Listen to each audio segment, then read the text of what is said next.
They say the quiet ones are the ones you have to watch. I never believed that. I was one of the quiet ones, and for 42 years the only person I'd been watching was my brother, Adam. I watched him win, I watched him shine. I watched him take what was mine with a charming smile and a condescending pat on the back. I was the steady one, the reliable one, the background noise to the symphony of his life. But background noise has a way of building, of layering, until it becomes a deafening roar that drowns out everything else. This is the story of how my silence finally learned to speak. And when it did, it spoke in the only language he ever understood: consequence. The call came on a Tuesday. I remember because Tuesdays are the most inconsequential of days, and the sound of his name flashing on my phone felt like a violation of its inherent neutrality. "Hey, kid." His voice was a familiar blend of casual authority and unearned affection. "You busy?" I was in my home office, a room that smelled of old books and the faint, clean scent of the lemon-scented polish I used on my desk. Through the window, a steady rain was falling, blurring the lines of the neighboring houses into a watercolor wash of gray and green. I leaned back in my chair, the leather creaking a soft complaint. The word kid was a pebble thrown into the still pond of my composure.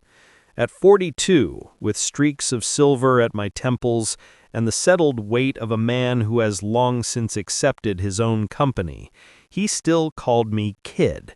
It wasn't a term of endearment. It was a reminder, a tiny polished stone of dominance he kept in his pocket, ready to skim across the surface of any interaction. "Just going over some statements," I said, my voice even, betraying nothing. It was a skill I'd honed over a lifetime.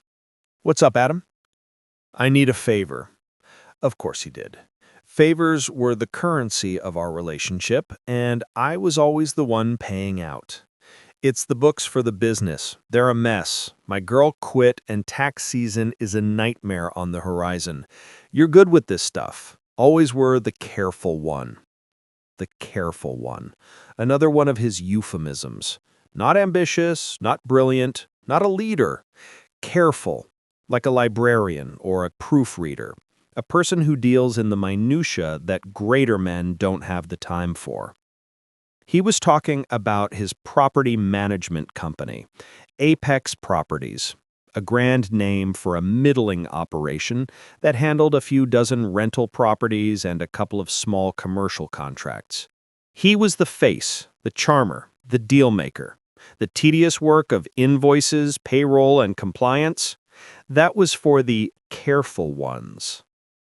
A plan, cold and precise, began to crystallize in my mind in that very instant. It didn't arrive with a bang or a flash of rage, but with the quiet click of a final piece sliding into a puzzle I hadn't even known I was assembling. It was an opportunity, laid at my feet with his characteristic lazy entitlement. "I'm swamped, Adam," I said, the lie smooth and practiced. My own work as a freelance financial consultant was, in fact, light. I'd made sure of it. I'd been waiting, though I hadn't known for what. Now I did. "Come on, Mike. It's part-time, a few hours a week. I'll pay you. Family rate." He laughed, a short, sharp bark. "Help your big brother out." The rain tapped a relentless rhythm against the window pane. I let the silence stretch just long enough for him to feel a prickle of uncertainty. I could picture him on the other end of the line, probably in his glass-walled office with its view of the city, his feet up on the desk, confident in his power to summon and command. "All right," I said, the word tasting like a key turning in a long-locked door. "I can help you out. Send me the files." The victory in his voice was palpable. "Knew I could count on you, kid. You're the best. I'll email everything over tonight." He hung up. I placed my phone down on the desk, the screen going dark. The only sound was the rain and the slow, deliberate thud of my own heart. For the first time in my life, I was not going to clean up my brother's mess. I was going to curate it. My childhood is a gallery of images where I am perpetually in Adam's shadow. It's not that our parents were cruel or neglectful. They were proud, decent people who simply couldn't help but be dazzled by the sun when they had a perfectly good, steady moon right beside it. I remember one Little League game with the clarity of a scar. I was 11, a scrawny kid with glasses too big for my face, playing right field, the place where hope goes to die. Adam was 15, the star pitcher, all easy grace and golden limbs. I'd spent the game watching dandelion seeds float on the breeze, my mitt hanging limp at my side. In the last inning, a miracle. A high, arcing fly ball sailed towards me. The world narrowed to that spinning sphere of white and red. I could hear the faint, surprised cheers of the parents. I positioned myself, my heart hammering against my ribs like a trapped bird. The ball landed in my glove with a satisfying thwack.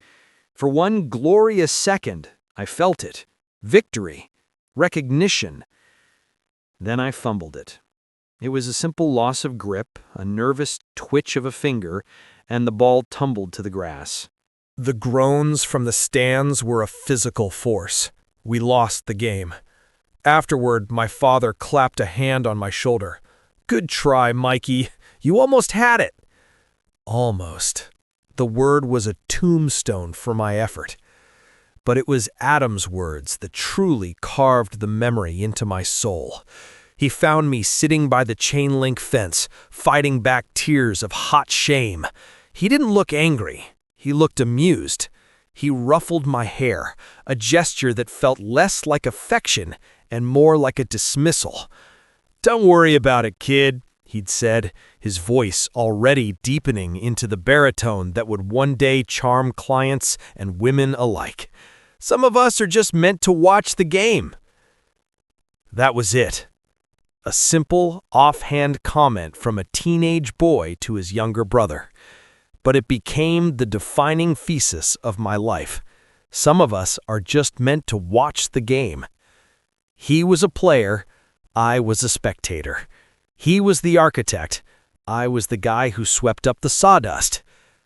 This dynamic persisted through high school, through college, into adulthood. He was the one our parents bragged about at family dinners. Adam made Dean's List again. Adam's firm just landed the Henderson account. When it was my turn, it was always, "Mike is so steady. We never have to worry about him." It was praise, I suppose, but it tasted like dust. Steadiness wasn't an achievement. It was a default setting. The real fracture, the one that turned a slow-burning resentment into something colder and harder, came with our parents' death. A car accident, quick and brutal. One day they were there, a constant, loving presence. The next they were gone, leaving behind a quiet house and a silence so profound it had its own weight. The house was a modest 3-bedroom in the suburbs, the one we'd grown up in. Every scuff on the hardwood floor held a memory. The faint pencil marks on the kitchen doorframe charting our growth. The smell of my mother's lavender sachets in the linen closet. For me, it wasn't just a building. It was the physical manifestation of my history, the last tangible connection to a time when life was simpler, when my place in the world, though small, was at least warm. Adam saw it as an asset. A week after the funeral, he was sitting at our mother's kitchen table, a spreadsheet open on his laptop. "We should list it," he said, not looking up. "The market's hot right now. We could split 250, maybe 270. The words felt like a physical blow. "I don't want to sell, Adam." He finally looked at me, his expression one of mild, patronizing confusion. "Why not? It's just a building, man. Don't get sentimental. Mom and Dad aren't here. The memories are in here." He tapped his temple. "It's not that simple," I said, my voice tight. "This is our home." "Was our home," he corrected, his tone gentle but firm. The voice you'd use on a child who didn't want to leave the playground. Look, Mike, be practical. What are you going to do? Live here? It's an hour from your job. It's a money pit. The roof needs replacing. It's just emotion talking. Emotion. The ultimate dismissal in his world. Emotion was for children, for artists, for weaklings. Logic, cold, hard cash, that was the language of men, of winners. We argued. It was the first real argument of our adult lives. I pleaded. I told him I'd buy out his share. I'd take out a loan. He just shook his head, a sad, knowing smile on his face. You're not thinking clearly, kid. You're overwhelmed. Let me handle this. It's what I do. And I gave in, like always. The fight went out of me, replaced by a familiar leaden exhaustion. Keeping the peace meant keeping quiet. It was a lesson I'd learned too well. He handled everything. The realtor, the staging, the offers. He was in his element, the capable CEO of our shared grief. I signed the papers he put in front of me, my vision blurred by a helpless anger I couldn't voice. The house sold quickly. The proceeds were to be split 50-50. It was 6 months later, while I was sorting through the last of my own financial records from the estate, that I found the discrepancy, a final statement from the escrow company. I'd been too distraught to scrutinize it before, but now, with a clearer head, the numbers didn't align. My share was $40,000 less than it should have been. I traced the line items with a trembling finger. There it was, buried in the legalese. Administrative handling fee, liquidation surcharge, expedited processing cost, all of them totaling that exact damning amount, all of them payable to Apex Properties, Adams Company. The betrayal was so clean, so surgical, it left no immediate wound. I felt nothing at first, just a cold, hollow emptiness. Then slowly, a feeling began to bloom in the void. It wasn't rage. It was colder than rage, more solid.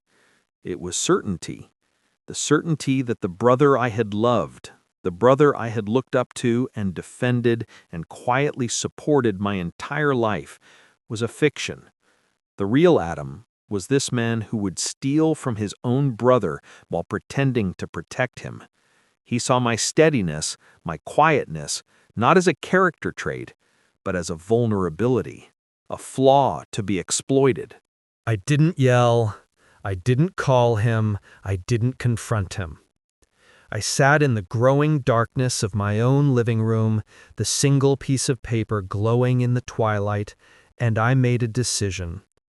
I would stop being his steady little brother. The peace was broken, and I was no longer interested in keeping it. The first box of Adam's records arrived 2 days after his phone call. It was a chaotic jumble of invoices, receipts, bank statements, and sticky notes. The disorganization was a physical manifestation of his approach to life. Charismatic on the surface, a mess underneath. To anyone else, it would have been overwhelming. To me, it was a blueprint. I created a system, a pristine, logical, beautifully organized digital filing system. Every scanned document was labeled, cross-referenced, and filed with meticulous care. I was the picture of competence. I sent him weekly updates, brief and professional. Q2 invoices sorted and logged. Vendor payments reconciled. He would reply with a thumbs-up emoji, or a thanks, kid. His trust was absolute, and why wouldn't it be? I was Steady Mike. I did the job. I caused no trouble. But as I worked, I began to map the fault lines in his little empire, and they were everywhere. I found a permit for a tenant balcony renovation that had never been filed with the city. The work was already complete. I found quarterly state sales tax filings that were 6 months behind. I found payroll tax deposits that were routinely a day or two late, incurring tiny, almost negligible penalties that he clearly just paid without a second thought.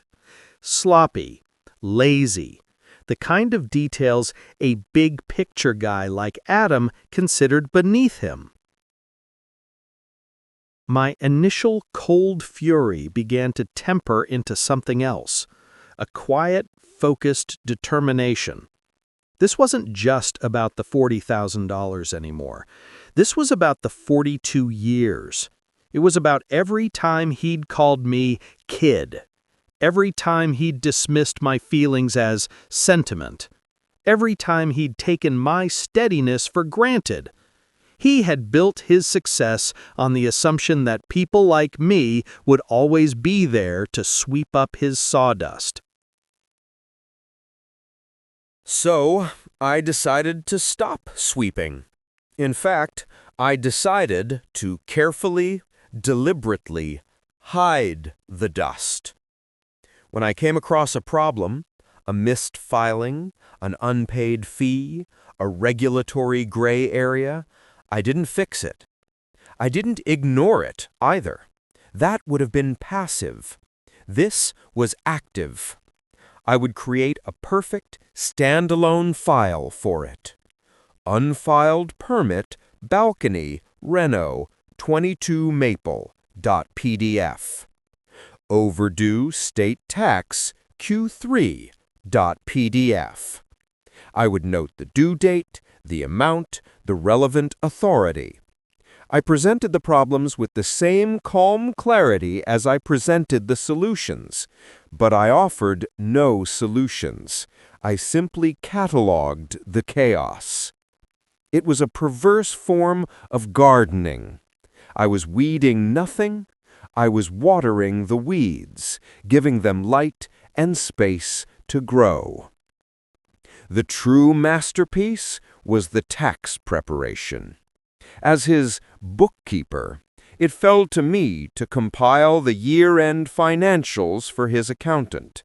I created a masterpiece of obfuscation. The income was all there, perfectly recorded. The expenses were meticulously categorized. It was a beautiful, pristine shell. But nestled within those perfect numbers were all the time bombs I had so carefully curated. The deductible expenses for which he had no supporting documentation because the permits were never filed, I highlighted them.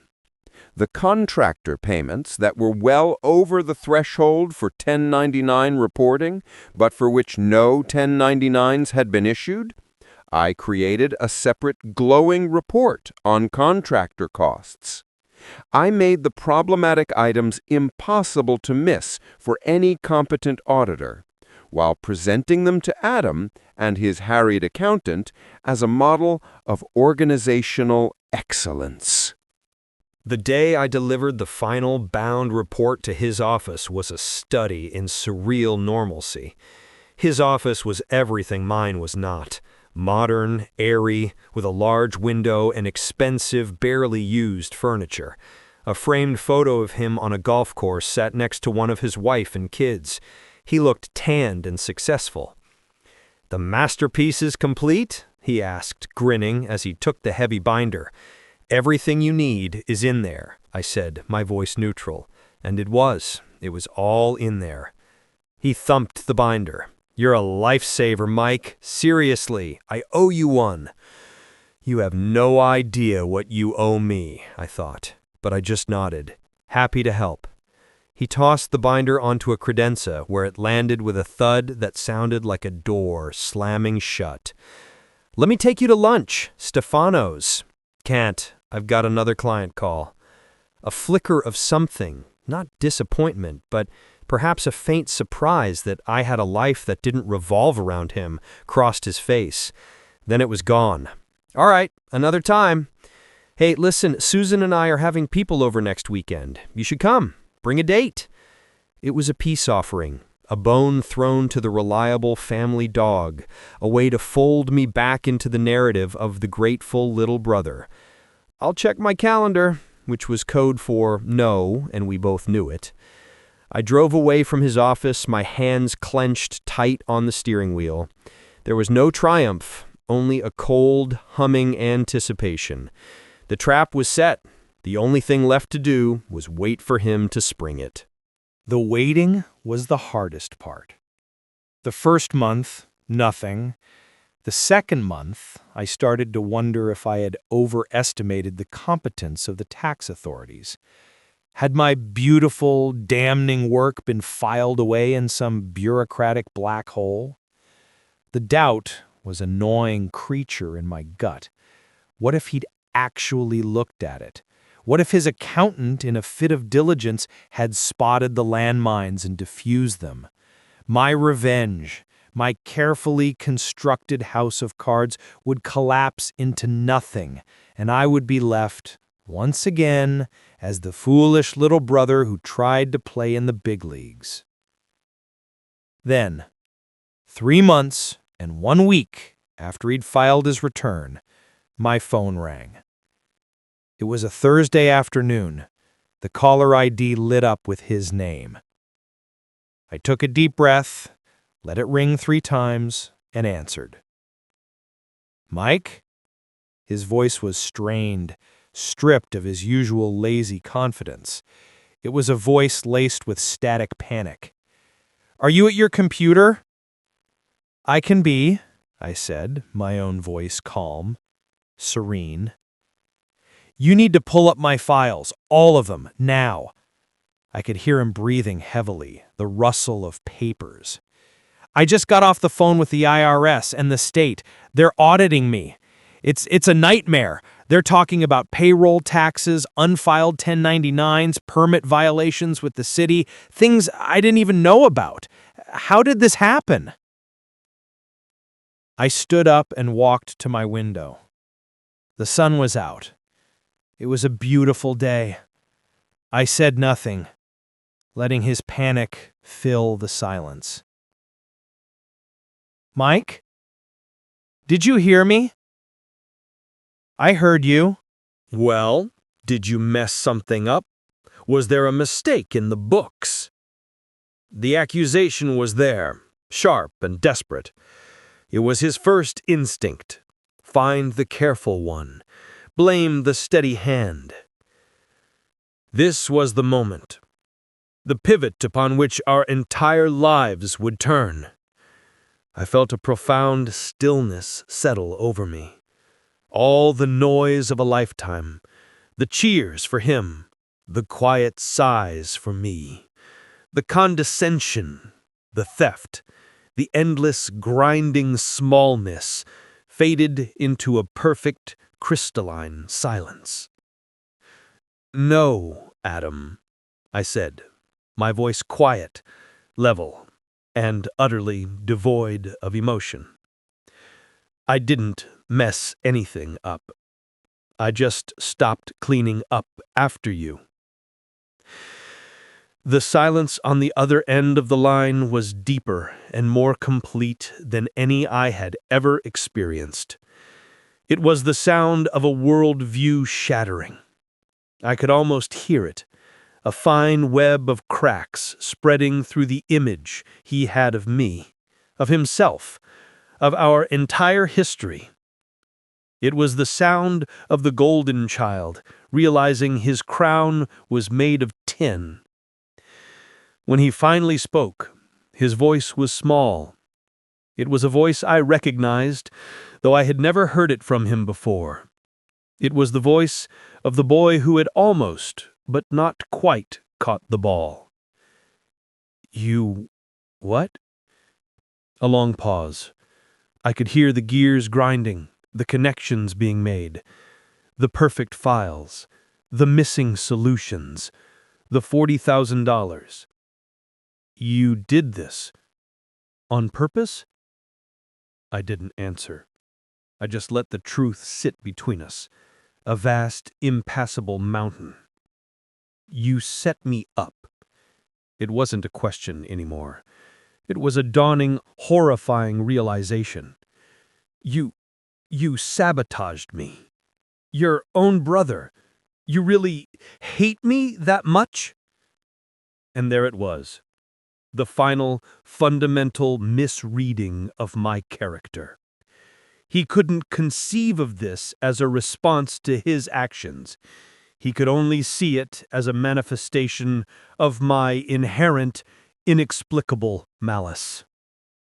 No, I said, and for the first time a sliver of feeling entered my voice. Not anger, not hatred, something colder. I don't hate you, Adam. I just wanted you to live a day in my shoes, to feel what it's like when the world you took for granted suddenly decides to hold you accountable, to feel small. The line went dead. He had hung up. I stood there for a long time, the phone pressed to my ear, listening to the dial tone, the modern equivalent of a tombstone silence. The aftermath played out exactly as I knew it would. He paid the fines, a sum that dwarfed the $40,000 he'd taken from me. Two of his biggest clients, a pair of dental practices, suspended their contracts, citing concerns over operational compliance. His reputation, the most valuable currency in his world, was tarnished. The golden boy had been revealed to have feet of clay, and the business community, fickle and ruthless, took note. He never confronted me again. There was no screaming match, no tearful reconciliation, no dramatic showdown. There was just silence. The connection between us, the frayed rope that had bound us for 4 decades, had finally snapped. Weeks turned into months. I kept the silence he had gifted me. It was a heavier thing than I had anticipated, this quiet. It wasn't peaceful. It was haunted. Sometimes, in the dead of night, I would wonder if it was fair. Had I become a monster just like him? Had I used the very steadiness he mocked as a weapon, proving him right in the most twisted way possible? But then I would remember. I would remember the feel of the baseball slipping from my glove. I would remember the hollow sound of, "It's just a building, man." I would remember the cold clinical print on the escrow statement. And I would remember the sound of his voice on the phone, that, finally, after 45 years, learning what it felt like to be small. The scales were not balanced. They could never be. You can't quantify a childhood of diminishment. You can't deposit justice into a bank account. But for one single crystalline moment, I had gotten to be the architect. I had gotten to grow up. And he, the perennial golden child, had finally been forced to feel the chill of the shadow. It was, I suppose, the only inheritance he ever truly shared with me. What's the most unexpected plot twist you've ever experienced in your own life? Share your stories in the comments. If you found this tale of karmic justice compelling, subscribe for more narratives that explore the sharp, emotional edges of family and revenge.